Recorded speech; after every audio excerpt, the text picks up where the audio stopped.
கிறிஸ்து இயேசுக்குள் மிகவும் அன்பாய் அழைக்கப்பட்ட அன்புக்குரிய சகோதர சகோதரிகளுக்கு உங்கள் யாருக்கும் நம்முடைய ஆண்டவராக இயேசு கிறிஸ்து நாமத்தாலே அன்பின் வாழ்த்துக்களை தெரிவித்துக் கொள்கிறோம்.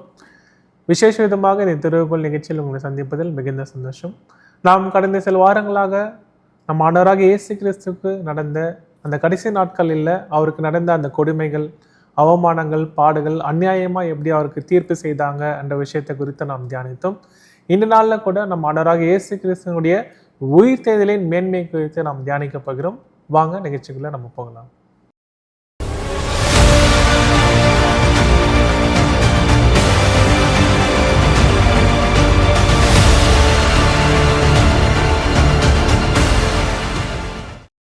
அன்புக்குரிய சகோதர சகோதரிகளே, இப்பொழுதும் சகோதர சொன்னமாக நம்முடைய ஆண்டவராக இயேசு கிறிஸ்துவனுடைய அந்த உயிர்த்தெழுதலின் சில காரியங்களை குறித்து நம்ம என்ன பண்ண போகிறோம்னா இன்னைக்கு பார்க்க போகிறோம். ஸோ நம்முடைய ஆண்டவராக இயேசு கிறிஸ்துவனுடைய உயிர்த்தெழுதல் அப்படின்னு சொன்ன உடனே மிகவும் பிரபலமாக நமக்கு சில காரியங்களை நமக்கு மனசில் வரும். நம்ம படித்த காரியங்கள்லாம், அவர் தரிசனமானது, அதுக்கப்புறம் அவர் எத்தனை முறை அவர் தரிசனமானார், இந்த மாதிரி சில காரியங்கள்லாம் நம்ம என்ன பண்ண போகிறோம்னா ஏற்கனவே படித்த காரியங்களை இன்னும் கொஞ்சம் நிதானமாக சில விஷயங்களை நம்ம எடுத்து பார்க்க போகிறோம். ஸோ இந்த காரியங்களை பார்க்குறதுக்கு முன்னாடி ஒரு கேள்வியோடு நம்ம என்ன பண்ணலாம் அப்படின்னா இந்த ஒரு காணொலியை நம்ம தொடங்கலாம். ஸோ என்ன கேள்வி அப்படின்னா, நம்முடைய ஆண்டவராக இயேசு கிறிஸ்துவினுடைய அந்த உயிர்த்தெழுதல்னால நமக்கு கிடைத்த ஒரு பலன் என்ன அப்படின்றது தான் கேள்வி. ஸோ கேள்வி என்ன அப்படின்னா, நம்முடைய ஆண்டவராக இயேசு கிறிஸ்துவனுடைய உயிர்த்தெழுதலினால் நமக்கு கிடைத்த பலன் என்ன அப்படின்னு சொல்லி பார்க்கும்போது நம்மளுடைய மைண்டில் பார்த்தீங்க அப்படின்னா இப்போ நிறைய பதில்கள் நமக்கு என்னாகனா ஓடும்.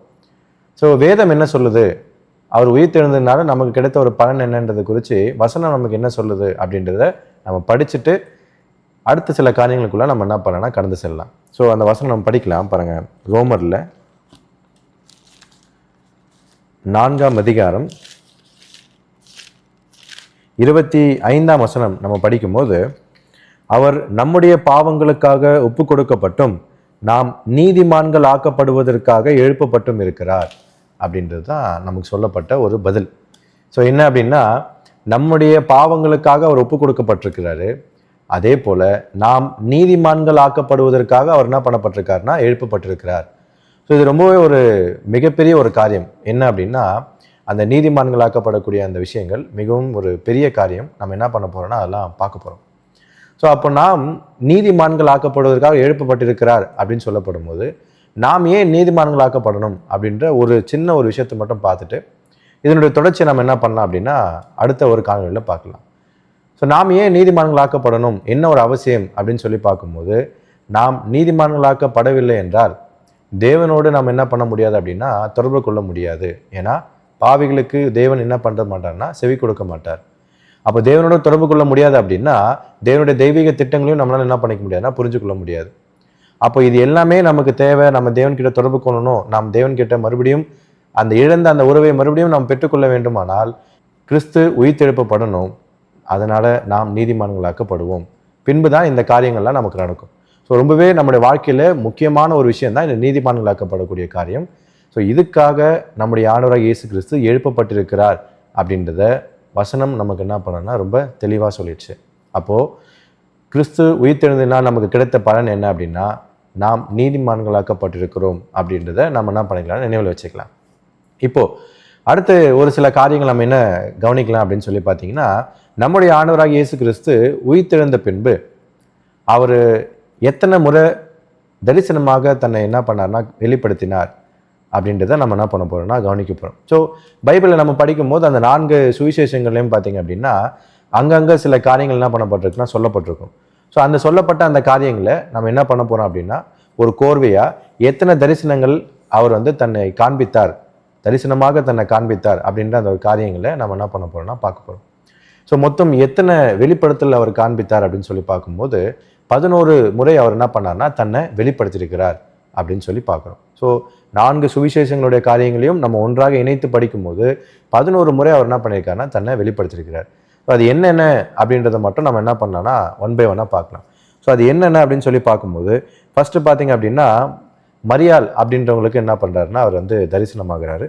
அதுக்கப்புறம் பார்த்தீங்கன்னா சில ஸ்திரீகள் அவர்களுக்கு அவர் என்ன பண்ணுறாருன்னா இந்த ஸ்திரீகள் அவர் உயிர்த்தெழுந்ததை என்ன பண்ணுறாங்கன்னா பார்க்குறாங்க, அவங்களுக்கு அது என்ன பண்ணுறாருன்னா தரிசனமாகிறாரு. அதுக்கப்புறம் அப்போஸ்தலனாகிய பேதுருக்கு அவர் என்ன பண்ணுறாருன்னா தரிசனமாகிறாரு.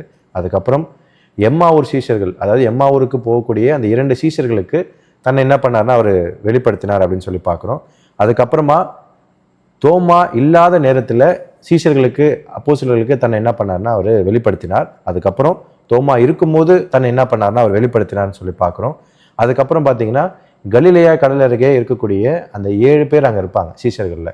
அப்போ தன்னை என்ன பண்ணுறாரு அப்படின்னா அவர் அங்கே வெளிப்படுத்துறார் அப்படின்னு சொல்லி பார்க்குறோம். அதுக்கப்புறம் நம்ம 1 கொரிந்தியரில் படிக்கிற மாதிரி 500க்கும் மேற்பட்ட சில பேருக்கு தன்னை என்ன பண்ணார்னா அவர் வெளிப்படுத்தியிருக்கிறார் அப்படின்றத நம்ம பார்க்குறோம். அதுக்கப்புறம் பார்த்தீங்கன்னா யாக்கோபுக்கும் தன்னை வெளிப்படுத்தியிருக்கிறார் அப்படின்றத 1 கொரிந்தியர் 15ஆம் அதிகாரம் 7ஆம் வசனம் படிக்கும்போது நம்ம அதை புரிந்து கொள்ள முடியும். ஏன்னா இது 4 சுவிசேஷங்களில் இது என்ன பண்ணலன்னா குறிப்பிடப்படலை அப்படின்றத நம்ம கவனிக்கணும். அடுத்து அவர் என்ன பண்ணுறாருன்னா லாஸ்ட்டாக அப்போஸ்தலர்கள் எல்லாருக்குமே முன்பாக தன்னை வெளிப்படுத்தி அவர் என்ன பண்ணுறாரு அப்படின்னா பரமேறி போகிறார் அப்படின்னு சொல்லி பார்க்குறோம். அடிஷ்னலாக நம்ம ஒன்று ஆட் பண்ணோம் அப்படின்னு சொல்லி பார்த்தீங்கன்னா அப்போஸ்தலனாகிய பவுலுக்கு தன்னை என்ன பண்ணார்னா அவர் தரிசனமாக வெளிப்படுத்தியிருக்கிறார். ஸோ அப்போது உயிர்த்தெழுதலுக்கு பின்பு நம்முடைய ஆண்டவராகிய இயேசு கிறிஸ்து ஒரு 11 முறை சீஷர்களுக்கு தன்னை வெளிப்படுத்தினார். 12வது முறை அப்போஸ்தலனாகிய பவுலுக்கு தனியாக தன்னை என்ன பண்ணார்னா வெளிப்படுத்தியிருக்கிறார் அப்படின்ற காரியங்களை நம்ம என்ன பண்ணலாம்னா பார்க்கலாம். இப்போ அடுத்து நம்ம என்ன ஒரு காரியம் பார்க்கலாம் அப்படின்னு சொல்லி பார்த்தீங்க அப்படின்னா, நம்முடைய ஆண்டவராகிய இயேசு கிறிஸ்து உயிர்த்தெழுந்த பின்பு எத்தனை சரீரங்களை அவர் என்ன பண்ணார் அப்படின்னா எடுத்திருக்கிறார் அப்படின்னு சொல்லி நம்ம என்ன பண்ண போகிறோம்னா ஒரு சில காரியங்கள் பார்க்கலாம். ஸோ இது ரொம்ப சுவாரஸ்யமான ஒரு விஷயம். என்ன அப்படின்னு சொல்லி பார்த்தீங்க அப்படின்னா, நம்முடைய ஆண்டவராகிய இயேசு கிறிஸ்து உயிர்த்தெழுந்த உடனே அங்கே மரியாள் அவங்க தேடும்போது அந்த சரீரம் அங்கே என்ன பண்ணப்படாதுன்னா காணப்படாது. அப்போ அவங்க என்ன பண்ணுறாங்க அப்படின்னா தூதர்கள்கிட்ட கேட்கும்போது தூதர்கள் அவங்க என்ன சொல்கிறாங்கன்னா இந்த சரீரம் இருந்தால் கொடுத்துருங்க அப்படின்னு சொல்லி கேட்கும்போது திரும்பி பார்த்தா நம்முடைய ஆண்டவர் இயேசு கிறிஸ்து நிற்பார். ஆனால் மரியாளுடைய கண்ணுக்கு அவர் எப்படி தெரிவார் அப்படின்னு சொல்லி பார்த்தீங்க அப்படின்னா ஒரு தோட்டக்காரனை போல் அவர் என்ன பண்ணுறாருன்னா தெரிவார் அப்படின்னு சொல்லி பார்க்குறோம். அப்போ அவரை தோட்டக்காரன் நினச்சி அவர் என்ன பண்ணுவாங்க அப்படின்னா இங்கே வைக்கப்பட்ட ஆண்டவருடைய சரீரம் எங்கே அப்படின்னு சொல்லி அவங்க கேட்பாங்க. அப்போது அந்த இடத்துல நம்முடைய ஆண்டவராக இயேசு கிறிஸ்து தன்னை வெளிப்படுத்தின அந்த ஒரு விதம் வேற ஒரு ரூபம். என்ன ரூபம் அப்படின்னா ஒரு தோட்டக்காரனை போல தன்னை என்ன பண்ணார்னா வெளிப்படுத்தியிருக்கிறார் அப்படின்றத முதலாவது நம்ம என்ன பண்ணலாம்னா கவனிக்கலாம். இப்போ 2வதாக நம்ம என்ன விஷயம் பார்க்கலாம் அப்படின்னு சொல்லி பார்க்கும்போது எம்மாவூருக்கு போயிருக்கக்கூடிய அந்த சீஷர்கள். ஸோ அந்த சீஷர்கள்கிட்ட தன்னை என்ன பண்ணுறாருன்னா அவர் வெளிப்படுத்துகிறாரு. அங்கே சில தீர்க்க தரிசன காரியங்களை அவங்களுக்கு என்ன பண்ணுறாருன்னா மறுபடியும் ஞாபகப்படுத்தி பேசுகிறார். ஸோ அப்போது அந்த இடத்துல நம்ம படிக்கும்போது இவர் ஆண்டவராகிய இயேசு கிறிஸ்து அப்படின்றத இந்த 2 பேரும் அறியாதிருந்தார்கள், அவருடைய கண்களுக்கு அது மறைக்கப்பட்டிருந்தது அப்படின்னு சொல்லி நம்ம படிக்கிறோம். அப்போ அந்த இடத்துல நம்முடைய ஆண்டவர் இயேசு கிறிஸ்து வேறொரு நபரை போல தன்னுடைய தோற்றத்தை என்ன பண்ணிக்கிட்டாருன்னா அவர் மாற்றிக்கொண்டார் அப்படின்றத நம்ம என்ன பண்ண முடியும்னா கவனிக்க முடியும்.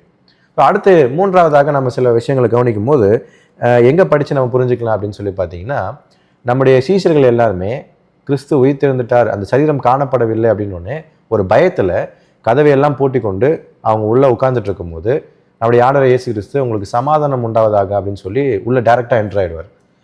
ஸோ அப்போது அந்த இடத்துல அவர் எடுத்த ஒரு சரீரம் என்ன அப்படின்னா ஸ்பிரிட் பாடி, ஆவிக்குரிய சரீரம் அப்படின்னு சொல்லி பாருங்கள். இதெல்லாம் உயிர்த்தெழுந்த பிறகு நம்முடைய ஆண்டவர் இயேசு கிறிஸ்து வெவ்வேறு விதமான சரீரங்களை அவர் என்ன பண்ணியிருக்காருன்னா எடுத்து அதை பயன்படுத்தியிருக்கிறார் அப்படின்னு சொல்லி பார்க்கணும். ஸோ அந்த இடத்துல ஒரு ஆவிக்குரிய சரீரத்தை என்ன பண்ணார்னா எடுத்து பூட்டப்பட்டிருந்த அந்த வீட்டுக்குள்ளே என்ன பண்ணார்னா அவர் பிரவேசித்தார் அப்படின்னு சொல்லி பார்க்கணும். 4வதாக அவர் எந்த ஒரு சரீரத்தை எடுத்தார் அப்படின்னு சொல்லி பார்க்கும்போது தன்னுடைய இந்த பூமியில் அவருக்கு கொடுக்கப்பட்ட அந்த மாம்ச சரீரத்தை அவர் என்ன பண்ணுறாருன்னா மறுபடியும் எடுத்தார். காரணம் தோமாவுக்கு அந்த இடத்துல ஒரு விசுவாசத்தை உண்டு பண்ணுவதற்காக. தோமா என்ன பண்ணுறாரு அப்படின்னா அந்த விழா எலும்பில் அந்த குத்தப்பட்ட இடத்துல அவர் என்ன பண்ணுறாருன்னா கை வைக்கிறார். ஸோ அப்போ அந்த சரீரம் அவர் இந்த பூமியில் இருந்து வாழ்ந்தபோது இருந்த அந்த சரீரத்தை மறுபடியும் அவர் என்ன பண்ணுறாருன்னா எடுத்து அவர்களுக்கு தான் ஆண்டவர் அப்படின்றத நிரூபிக்கிறார் அப்படின்னு சொல்லி பார்க்குறோம். ஸோ கடைசியாக என்ன சரீரம் அவர் எடுக்கிறாருன்னா மறுபடியும் அவர் ஆவிக்குரிய சரீரம் எடுத்து அவர் கண்களுக்கு முன்பாக அவர் என்ன பண்ணுறாருன்னா பரமேறி போகிறார் அப்படின்னு சொல்லி பார்க்குறோம். ஸோ இப்போது நம்முடைய ஆண்டவராக இயேசு கிறிஸ்து ஒரு மகிமையடைந்த ஒரு நிலைமையில் மகிமையான அந்த சரீரத்தை பெற்றுக்கொண்டு பிதாவினுடைய வலது பார்சத்தில் இருக்கிறார் அப்படின்னு சொல்லி பார்க்குறோம். ஸோ அன்பான சகோதர சகோதரிகளே, இதில் இன்னும் அநேக ஆச்சரியமான சில காரியங்கள் இருக்குது. ஸோ இந்த நம்முடைய ஆண்டவராக இயேசு கிறிஸ்துவோட உயிர்த்தெழுதல் அப்படின்னு சொல்லி பார்க்கும்போது இதில் நம்ம இன்னொரு விஷயமும் நம்ம என்ன கவனிக்கணும் அப்படின்னு சொல்லி பார்த்தீங்க அப்படின்னா, நம்முடைய ஆண்டவராக இயேசு கிறிஸ்துவை உயிர்த்தெழுப்பியது யார் அப்படின்னு சொல்லி பார்க்கும்போது நம்முடைய பிதாவாகிய தேவன் தான் நம்முடைய ஆண்டவராக இயேசு கிறிஸ்துவ என்ன பண்ணியிருக்காருன்னா உயிர்த்தெழுப்பியிருக்கிறார் அப்படின்றத நம்ம வசனங்களை படித்து நம்ம புரிஞ்சிக்க முடியும். இப்போ உதாரணமாக ஒரு வசனம் படிக்கலாம். ரோமரில் 10ஆம் அதிகாரம் 9ஆம் வசனம் படிக்கும்போது என்னவென்றால், கர்த்தராகிய இயேசுவை நீ உன் வாயினாலே அறிக்கையிட்டு தேவன் அவரை மரித்தோரிலிருந்து எழுப்பினார் என்று உன் இருதயத்தில் விசுவாசித்தால் ரட்சிக்கப்படுவாய். அப்போ எப்படி என்ன விசுவாசிக்கணும் அப்படின்னா, தேவன் தான் யாரை எழுப்பினார்னா நம்முடைய ஆண்டவராக இயேசு கிறிஸ்துவை எழுப்பினார் அப்படின்றத நம்ம என்ன பண்ணணும்னா புரிஞ்சிக்க முடியும். இன்னொரு வசனம் கூட நம்ம என்ன பண்ணலாம்னா வாசிக்கலாம். அப்போஸ்தலர் 2ஆம் அதிகாரம் 24ஆம் வசனம் நம்ம வாசிக்கும் போது, தேவன் அவருடைய மரண உபாதிகளின் கட்டை அவிழ்த்து அவரை எழுப்பினார் அப்படின்னு சொல்லியிருக்கு. ஸோ நம்முடைய ஆண்டவராக இயேசு கிறிஸ்துவை மரித்த நிலைமையிலிருந்து உயிர்த்தெழுப்பியது யார் அப்படின்னா பிதாவாகிய தேவன். ஏன் அப்படின்னா நம்முடைய ஆண்டவர் இயேசு கிறிஸ்து மரிக்கும் போது பிதாவே என் ஆவியை உம்மிடத்தில் ஒப்படைக்கிறேன் அப்படின்னு சொன்னதுனால அந்த ஒப்படைத்த அந்த விஷயத்தை மறுபடியும் அந்த உயிரை கொடுத்து எழுப்பக்கூடிய காரியத்தை யார் செய்கிறா அப்படின்னா பிதாவாகிய தேவன் செய்கிறார் அப்படின்றதையும் இந்த இடத்துல நம்ம என்ன பண்ணிக்கணும்னா கண்டிப்பாக தெரிஞ்சுக்கணும் அப்படின்னு சொல்லி பார்க்கணும். ஸோ இதுலேயும் நமக்கு இன்னும் நிறைய அநேக காரியங்கள் இருக்குது. கடைசியாக ஒரே ஒரு காரியம் மட்டும் நம்ம என்ன பார்த்துட்டு முடிக்கலாம் அப்படின்னா, நம்முடைய ஆண்டவராகிய இயேசு கிறிஸ்துவினுடைய இந்த உயிர்த்தெழுதலை பற்றி பழைய ஏற்பாட்டில் சொல்லப்பட்ட ஒரு காண்பிக்கப்பட்ட ஒரு நிழலான ஒரு காரியத்தை மட்டும், அதில் சின்னதாக அந்த விஷயத்தை மட்டும் நம்ம பார்த்துட்டு நம்ம என்ன பண்ணலாம் அப்படின்னா இந்த ஒரு காணொலியை முடிக்கலாம்.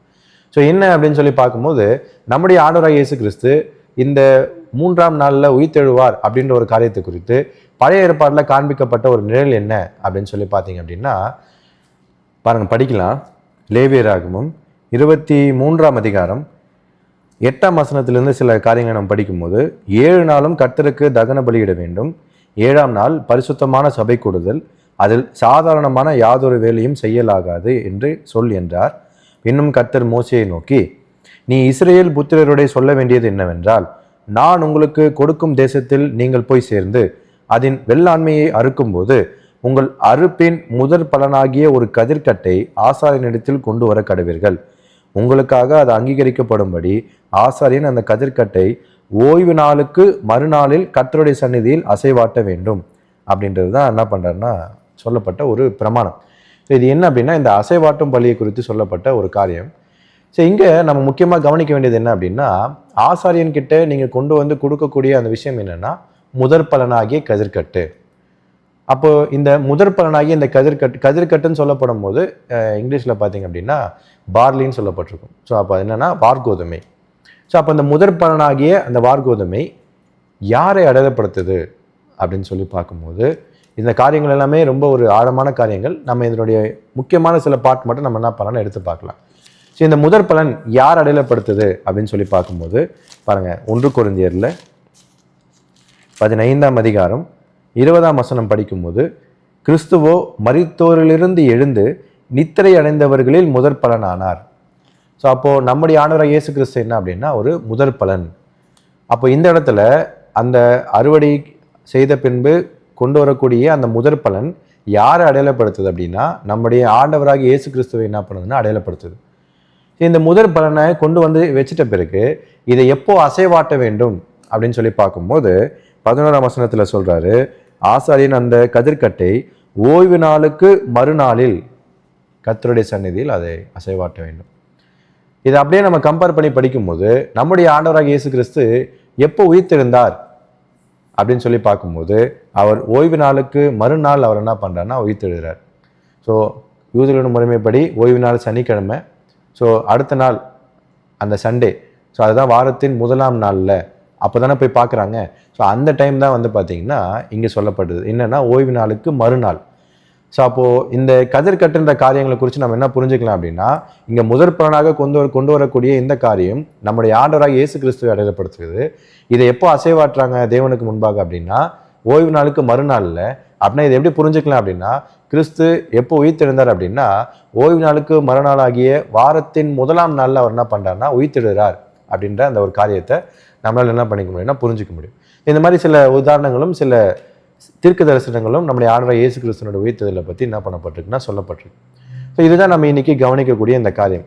கடைசியாக நம்ம என்ன ஒரு விஷயத்தை மட்டும் கவனிக்கலாம் அப்படின்னு சொல்லி பார்த்தீங்கன்னா, ஆரம்பத்தில் கேட்ட அந்த கேள்வி, அப்போது கிறிஸ்து உயிர்த்தெழுந்ததினால் நாம் நீதிமான்களாக்கப்பட்டிருக்கிறோம் அப்படின்னா, நாம் நீதிமான்களாக்கப்பட்டதுனால நமக்கு கிடைத்த மிக முக்கியமான சில காரியமாக இருக்கக்கூடிய மீட்கும் பொருள் நம்முடைய ஆண்டவராகிய இயேசு கிறிஸ்துவனுடைய அந்த ஜீவன். ஏன்னா அதை தான் வந்து இந்த பூமியில் வந்து கொடுத்தாரு. அவர் உயிர்த்தெழுந்த பிறகு அந்த ஜீவன் எப்படி நம்மக்கிட்ட வந்து சேர்ந்தது, அந்த ஜீவனை பெற்றுக்கொள்வதனால் நமக்கு கிடைக்கக்கூடிய பலன்கள் என்ன, அந்த ஜீவனுடைய காரியங்களை நம்ம எப்படி புரிஞ்சுக்கிறது அப்படின்றத நம்ம என்ன பண்ணலாம் அப்படின்னா அடுத்த வாரம் நம்ம இதை கவனிக்கலாம். அன்புக்குரிய சகோதர சகோதரிகளே, இந்நாளிலே கூட நம் ஆண்டவராக இயேசு கிறிஸ்துவ இந்த உயிர்த்தெழுதலுடைய மேன்மையில ஒரு சில பகுதியை தான் நாம் தியானித்தோம். இதோட தொடர்ச்சியை நம்ம என்ன பண்ணலாம் அப்படின்னா அடுத்த வாரம் நம்ம பார்க்கலாம். பொறுமையோட கேட்டவங்களை அனைவரும் தேவன் தாம் ஆசீர்வதிப்பாராக. ஆமென்.